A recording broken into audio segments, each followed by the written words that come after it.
Hello, and thank you for joining me here on Sew Stitch Hex. Today, I'm going to be doing a review of Buckland's complete Book of Witchcraft. I'm also going to be showing a couple comparisons with Wicca, a guide for the Solitary Practitioner by Scott Cunningham, which I also have an individual review for, but I'm going to briefly mention it a couple times. It is also referenced in this book, particularly. Size reference for anyone curious. And also for anyone curious as to my physical copy, because I also own the audiobook. My physical copy is 1998 publication. I am looking for the edition. First edition, 26th printing, 1998. All right. Cool. So this is the book. If you haven't seen it, a lot of people call it his big blue book. It's a complete Book of Witchcraft. It's a really good book. It does read like a textbook. I found that just like Scott Cunningham's book, it comprehended better as an audiobook. Because as an audiobook, I'm just listening. It's more a conversationalist style as a lecture. Like you would sit in class and listen and just take notes as you would. Some of the things that I noticed is, well, I noticed very early as he was talking, I was like, he's a little bit prone for skyclad, isn't he? And then it brought up so much that I was like, yeah, skyclad. So, yeah, I think he's an advocate for the skyclad, as is mentioned in here. There's a lot of mention of dance and movement and more theatrical approaches to ritual in this book comparative to Wicca, a solitary guide. And yes, this is a solitary guide. He does mention solitary witchcraft in here, which would be like a one-woman show. But in here, he has a focus on gesture. So I feel like they both have that very theatrical, acting out sort of approach to their craft. Or at least the approach that they're trying to convey in their books. One of the things that I noted, interestingly, he had a wonderful herbal section in this book. I absolutely adored it, especially the definitions. That was very good. I'm going to make note cards from that section because I greatly appreciated his breakdown of all the terms. I love herbs so much, so this is just beautiful, just lovely.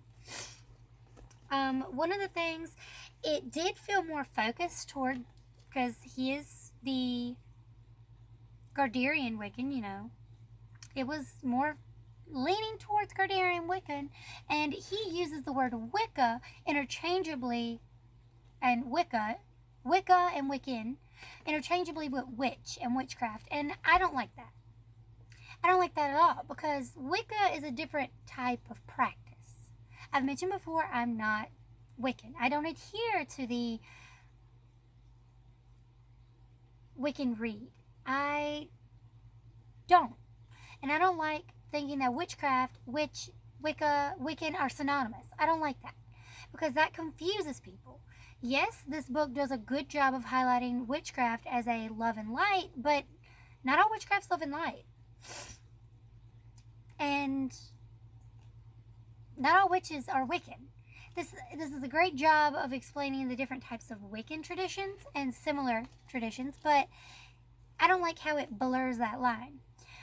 Another thing about it is that it has some specifics, like whereas Scott Cunningham was very big on here's the incense for each of the gods and goddesses, you know, each of them are different. This guy, he's like, it doesn't really matter. I like sandalwood. You can use these, but it doesn't make a difference. Yeah, I guess. Like if you don't have the option, but to really appeal to the aspects of the goddess, to appeal to the specific aspects of the god, you want to reach for what they enjoy. You want to find the scent that appeals to that specific aspect. You want to find you want that proper incense. It really does make a difference. Whereas incense is extremely important here. Here he doesn't seem to talk about it. He is really big on color theory. He talks about it a lot. And one of the things I found interesting was when he was describing energy and what sounded like color light therapy, basically was describing Reiki.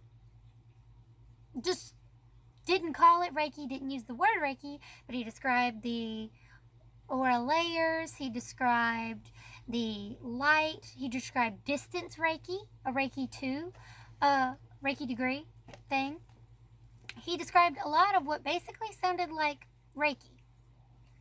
Just didn't use the terminology. And I found that interesting, and I don't know if it was intentional or if it's because he's trying to trying to distinguish between Reiki and this energetic practice, but it's the same practice. Sure, you're not drawing from the universal energy, you're drawing from your inner energies, but I found it interesting that it's the same exact description, just up the terminology and you got Reiki. He has a great chapter on it in here. And it includes color therapy, corresponding with the correct chakra points. So, like, everything is broken down. And I thought that was, I guess, neat and strange. Overall, I did enjoy this book. However, the focus on Wicca really does bother me. I know he's Wiccan, so it's going to be biased. Just as if a Christian wrote a book on witchcraft, it would be more biased. Just as if a Celtic wrote a book. They are all going to tell their story from their point of view. But I feel as this text is supposed to be an introductory text, it doesn't do its job introducing you to the higher plane of witchcraft. I feel they could have mentioned more. They could have mentioned Christopaganism. They could have mentioned hoodoo or voodoo. No, it's not necessarily witchcraft, but depending on your practice. As a healer, they mention in here how specifically witches are healers. So why aren't we mentioning the other kinds of healers? Why didn't they use the word Reiki? Why is it only describing Wiccan tradition in depth? I know it's not really a problem because of how he defines witchcraft. He defines witchcraft and Wicca as one and the same, even though they're separate. He defines his path, and that would be all that he would know. Although he has studied more, so it's not obviously all that he would know. I don't know. That little thing bugged me. I do like the in-depth detail with all of the rituals listed and the descriptors. One thing I found rather helpful was how to get your witch name, which I find unnecessary. However, I did enjoy it. The discussion of a vessel was interesting. I liked that. The idea of it's a puppet, and they talk about puppet, but making your vessel for others, but they talk about being a vessel for the divine energy. They use the word vessel in several instances, and I really enjoyed their discussions.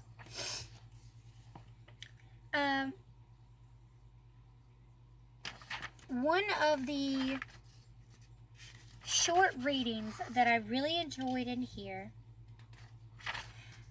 I don't recall where it's at. It was an inclusion.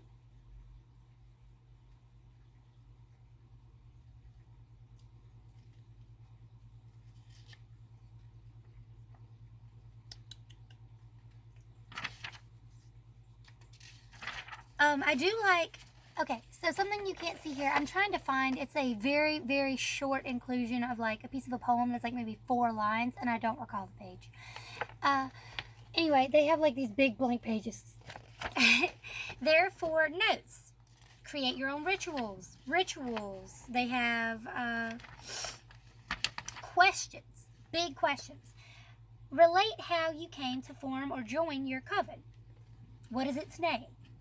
How did you establish your church or temple? What reactions did you get when you told others of your Wiccan activities? How did you describe your beliefs? I did greatly enjoy his description of tools. and his description of how to deal with people who you tell about your beliefs. Both of these things were very interesting. Like, he describes basically the whole, almost the blacksmithing process to make your own Athame sword. And I'm like, no one's going to be able to do this. Most people, I actually know people who do this. That's what they do. They make swords and things. That's their thing. But most reasonable people that we're just going to run into on the street are not going to have the ability to do this. So telling a witch about how to do this isn't... It's cool. I'm glad I have this information. But it doesn't seem practical. It's not practical knowledge. And I felt like he took more time on it than he did some of the other minor aspects of things that he mentioned.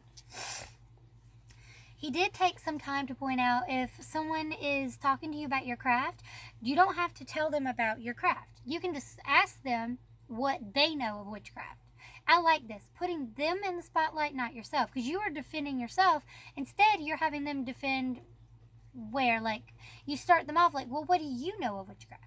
And then they describe it. And then I guess you would have to non-confrontationally describe how, no, we don't worship Satan. No, I mean, some people do, but no, I don't worship Satan. And no, I don't just spontaneously put people under my spell and make sex zombies. Or, because you could do that. I've heard you can do that. Or don't make people turn into frogs. Although that would be totally awesome. It'd be totally awesome. I would love that. That'd be great. Turn people into frogs. Only bad people. And they would have a great life. They would live rent-free. And I'd totally feed them great bugs. Probably some kind of weird roach. Even though I'd want to keep the roach. So I'd have to buy them and get someone else to feed them. Roaches are cute. You know the Madagascar hissing cockroaches? The big ones? Those are cute. Off topic. But that leads into my next topic, though. They didn't really mention familiars. Now, I know there's the difference between a physical familiar and the spiritual familiar, or the spiritual familiar who takes the physical body of another animal that you have, or takes the appearance of, an animal in the spiritual plane. Now, here, he doesn't really mention it at all. I know that's not important for a witch just starting out to worry about getting a familiar, but I feel like it could have been mentioned. He mentioned the various colors associated with specific traditions for a robe, which I don't find to be necessary, especially if he's assuming that this witch is new to the craft in general and has not started, and therefore would be a solitary practitioner and wouldn't really need a ceremonial outfit because they're practicing alone, you know? And as an introductory text, I don't really think this should be the first book that somebody reads for witchcraft, which brings up a big topic. Everyone talks about how these are some of the first books, like these are what they recommend for baby witches. I disagree. I'd be terrified. There's so much in here. Yes, it's a good starter, but no, don't. I would not recommend these as the first books. Yes, they're good books, but I think you should try some trial and error. Ask questions. Read something you like first. My examples being when I was in middle school, in like 6th grade, I think. These are the books that I got. They're really cute. It's White Spells by Elena Abrev, and then White Spells for Love. And I got these because I thought that they were really cute. And after all my research, these seemed like something that I would not only like, would be relevant to me, because it's got like it uses pine needles. One of the things it uses is pine needles. Like, it's pretty basic. There's a spell in here to increase. It's a spell that I remember from middle school. Having not read these since middle school and high school, these two spell books, adorable. I remember one of the spells is for self-love, and it's to increase your value of self and to make you feel more beautiful, because being more beautiful on the inside, feeling loved and feeling attractive, when you feel that way about yourself, when you're promoting that energy, it pulls people in. And one of the things that they talk about to like make you have that kind of energy is to tie a little ribbon on the back of your underwear. I know that sounds silly, but it's kind of cute, and I liked it. It's something really basic anyone could do, and it's just fun. It talks about affirmations and other cute little things, and it's really basic. It is a beginner book. Yes, they have specifications, but it's a beginner book, and I bought white spells thinking it's white spells, it's good magic. Sometime in high school, I got this book, The Good Spell Book. It's Love Charms and Magical Cures and Other Practical Sorcery. And it's got an inscription that I thought was precious. I'm going to read it because it's funny, because she didn't remember. The Good Spell Book. To my best BFF friend Sue. I guess they didn't know what the B stood for. Anyway, best friend Sue, I can't imagine what my life would be without you. Love always, Joy. Don't forget, P.S. Don't forget to take it with you. I think she forgot. I read it. It's so cute. Look at it. I don't know if it's quite visible very well, but I adore it. It's Little Brown and Company. This book is just precious. Like, look, it's got little fake flowers in it. And it's very, like, these big splash color pages with, like, handwritten numbers. They make it just feel, this red rose is for true love come to me. To win the heart of the one you love, and there's a little flower, or leaf. May its roots grow, may its leaves grow, may its flowers grow, and as it does so, name of person, love grow. Like, really cute and simple stuff, but I thought it was precious. And like, the handwritten inclusions of, they're not really handwritten, they're part of the print, but I find it to be extremely lovely and very, it makes it more personal of a book, and it was one of my first books. One of my other first books, of course, was Harlequin's Your Fairy Heart, and I've done a whole review on it. It's one of my favorite books. I read it, and I read this one. These are what I got once I came out of the out of the broom closet. I got Curses, Hexes, and Crossing, and I got Your Fairy Heart. I also got Fairy Witchcraft, which is really blown up.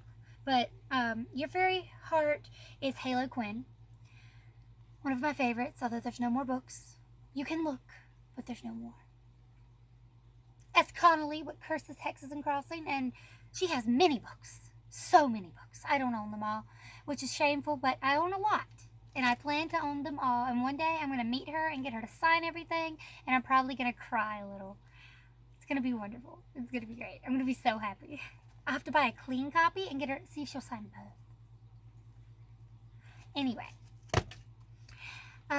Fairy Witchcraft by Morgan Dollimer, who also has a lot of books on fairies and the fae. And those are really good.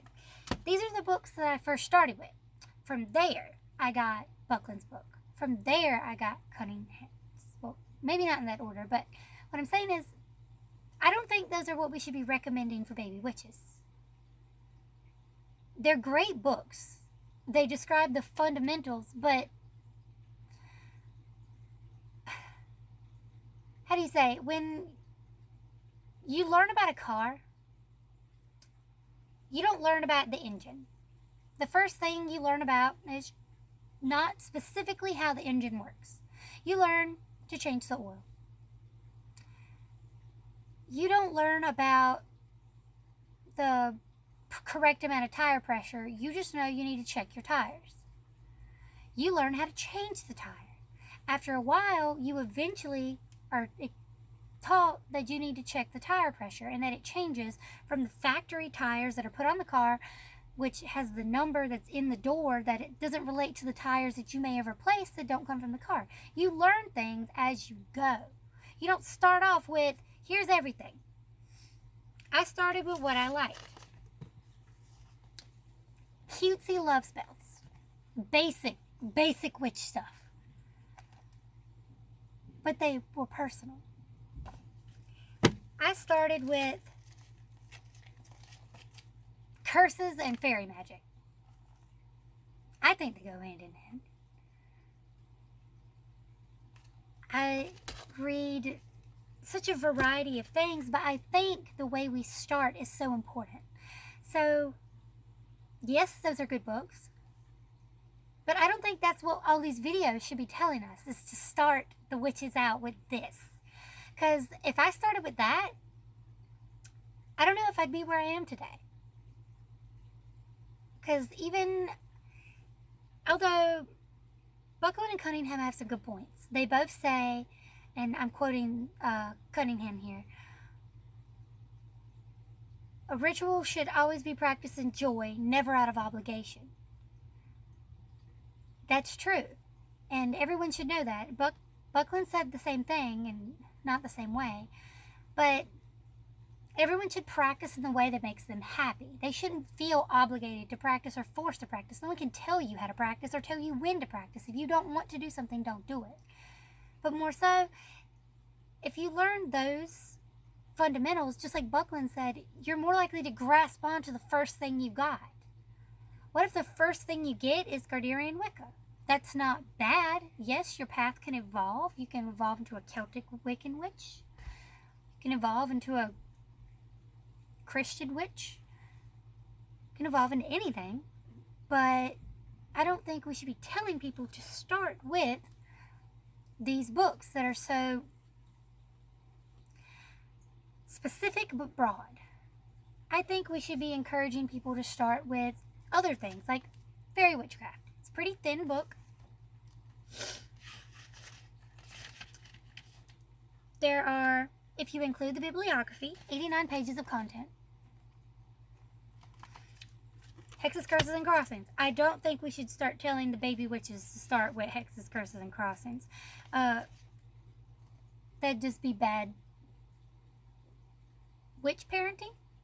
I don't know. 142. It's got some book to it. I love it so much. We shouldn't tell them. They would want to. Don't tell the baby witches. Don't tell the witches. But it's a good one. We should give it to them after they've read a couple other books. But we should recommend things like that. We should recommend the book about divination with playing cards for the baby witches who are new and want tarot cards but don't quite get it. Or we should be recommending perhaps Cunningham's book of crystals and rocks and minerals. We could recommend, if I turn all the books, something simple.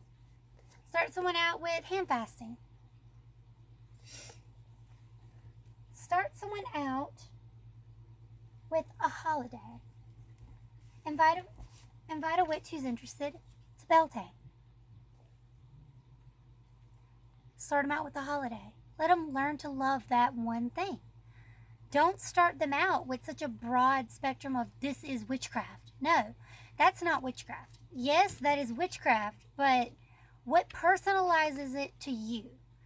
For me, I would talk about sparkly things. I would talk about finding nails and other rusted things and broken glass and putting them in a tiny jar and saving them for later. I would talk about finding red brick dust and being so impressed that I found red brick just randomly, like, oh, thanks whoever left that for me. I would talk about the pristine squirrel skull I found in the park. I would talk about making candles and the joy of dipping them in and how it's almost hypnotic. It's a way to meditate. I would talk about that.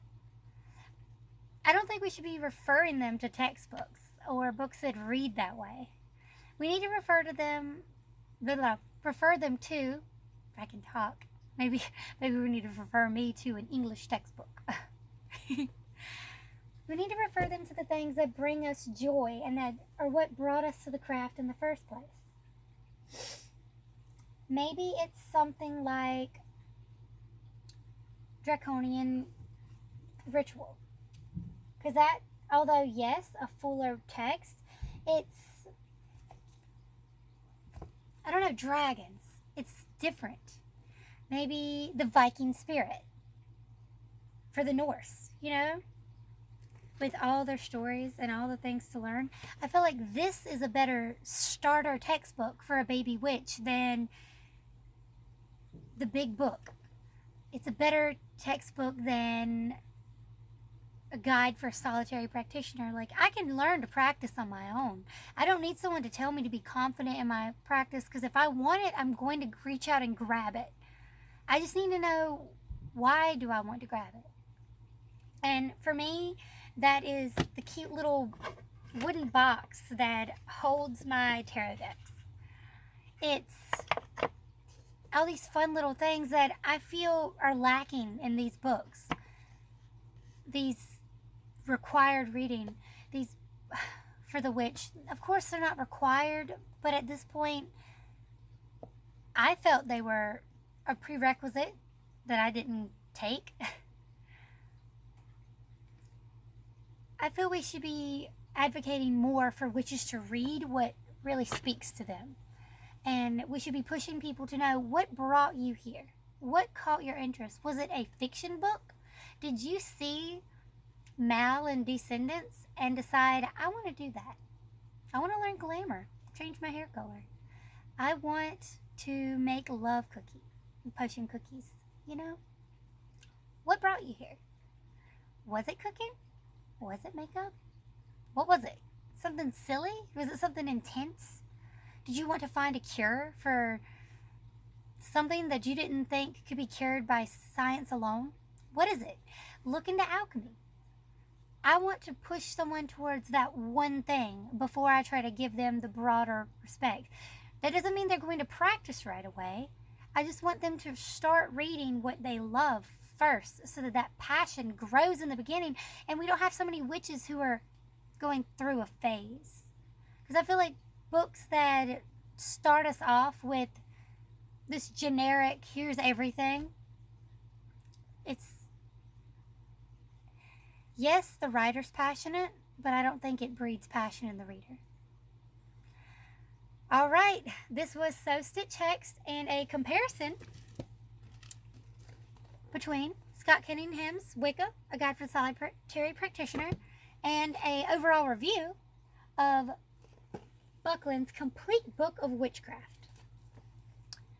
I hope this is giving you something to think about. What are some of the books that are intensely you? What are some of the books that when you read it, you knew, I want to learn that. I want to study so I can do that, or I can feel that powerful. Tell me what movie inspired you. Is there an actual book of practice that you started with that isn't one of these that really solidified, I'm a witch? There's no other path for me. What is it?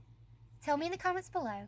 Like, subscribe, share with someone who might want to chime in. All right, I hope to see you next time. Bye.